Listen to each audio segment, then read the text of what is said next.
يسعد أوقاتكم وأهلا وسهلا فيكم بقناتي. نورتوني وشرفتوني قناة وصفاتي مع وفاء. هاي اليوم وصفتنا لتشقق القدمين. خليكم معي لتتعرفوا على المنتجات اللي راح استعملها والإضافات اللي ضفتها للكريم.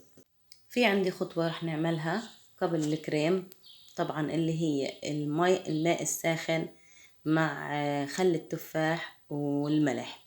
يفضل طبعا الملح الخشن، بس انا ما عندي، مش موجود الملح الخشن، فراح اضيف الملح الناعم تبع الطعام. راح نضيف ملح وخل تفاح. إلهم خصائص عديدة بالنسبة للقدمين. إذا كان في عندك أوجاع بتسحب الأوجاع، إذا في عندك كمان التهابات أو بكتيريا، راح تروح من الملح والخل، لأنه الملح والخل مضاد للبكتيريا. هذا هو خل الأرز من دي إكس إن، أنا راح استعمله. راح نضيف من خل التفاح ملغطة، لأنه طبعا مركز، احنا كلنا عارفين إنه خل التفاح من دي إكس إن مركز. تتركي إجريكي فيها لمدة نص ساعة، وبعدها بتنشفيهم وبنيجي للخطوة اللي بعدها. خلصنا من الخطوة الأولى، رح نيجي للخطوة الثانية. بعد ما تنشفي إجريكي رح نجيب المقشر البابايا، تفركي إجريكي فيه. هو ممتاز فعلا للتقشير، كمان بقشر المناطق كلها حتى الجسم، لو استعملتيه بقشر كثير ممتاز. مقشر البابايا للبشرة وللجسم وكمان لكعب الإجرين. تدهني مقشر البابايا وبتلبسي عليهم كيس نايلون، وبتلبسي كمان جرابات، واتركي نص ساعة. بعد النص ساعة بتشطفي كمان اجريكي كمان مرة. وهسا رح نعمل الكريم اللي رح تدهنيه بالاخير، وان شاء الله رح تستفيدوا على الكريم كثير وعلى هاي الطريقة لو كل شهر عملتيها مرة.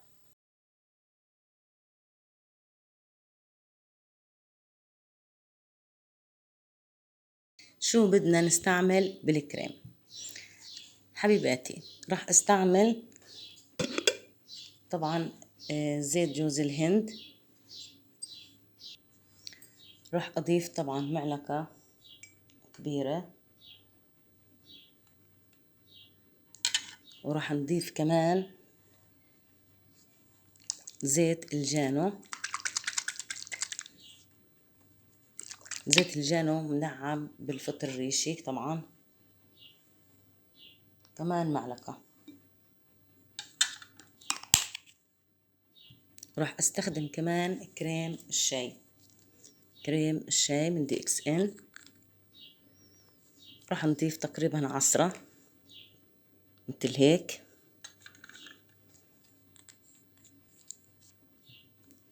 كمان راح احط معلقة فازلين.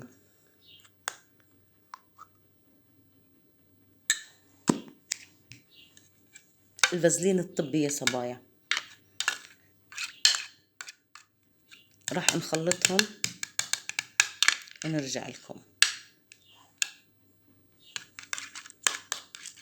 طبعا لازم تخلطي المواد كويس عشان لما تجمد مع بعض تصير زي الفازلين او زي الكريم.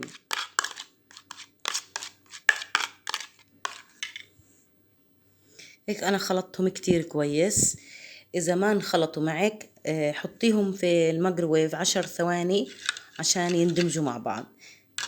هلا اللي راح نحطه الاساسي كمان اللي هو الفطر الريشي، لحتى يرمم كمان كعب الاجر اذا في تشققات. اذا ما في تشققات ما تحطي. تقريبا ربع معلقة، يعني مش كتير راح احط للكمية لانه انا ما عندي تشققات. وهاي الفكرة عملتها وجربتها انا، بس شو حبيت اعملكم اياها مع الفطر الريشي للي عندها تشققات في القدم. خلطيها طبعا كتير كتير كويس. لما انت بتحطيها في الميكروويف 10 ثواني بتسيح شوي، بتصير مثل هيك. وعشان تقدر تنزليها في علبة او مرتبان يكون عندك نظيف ومعقم. أنا عندي مثلا هاي العلبة كان فيها شوي من الكريم بس بدون فطر ريشي، كنت عملته. هاي نزلتهم هون زي ما انتو شايفين، راح انزلهم في المرتبان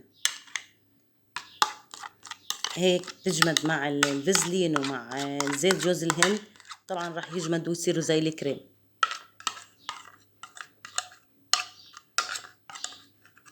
هلا طريقة الاستعمال يا صبايا، كل اسبوع سويها مرتين، المي مع الخل مع الملح، وبتقشري كمان مرة، وبعدها بتنشفي اجريكي وبتدهني هذا الكريم على رجليكي، وبتلبسي مثلا بلاستيك او اي اشي عندك، كيس نايلون او من تبع الاكل، اكياس الاكل، وبتلبسي عليها جربات، خليهم تقريبا نص ساعة او بالليل اعمليها ونامي فيها. هاي كتير كتير كتير رائعة يعني، روعة روعة لتشققات القدم، لنشفان القدم. تعرفي من الغبرة، من الجو، من لبس الأشياء المفتوحة، الصنادل، البوابيج. هاي كتير رائعة جدا، فعلا رائعة. جربوها صبايا، كتير كويسة وراح تستفيدوا عليها.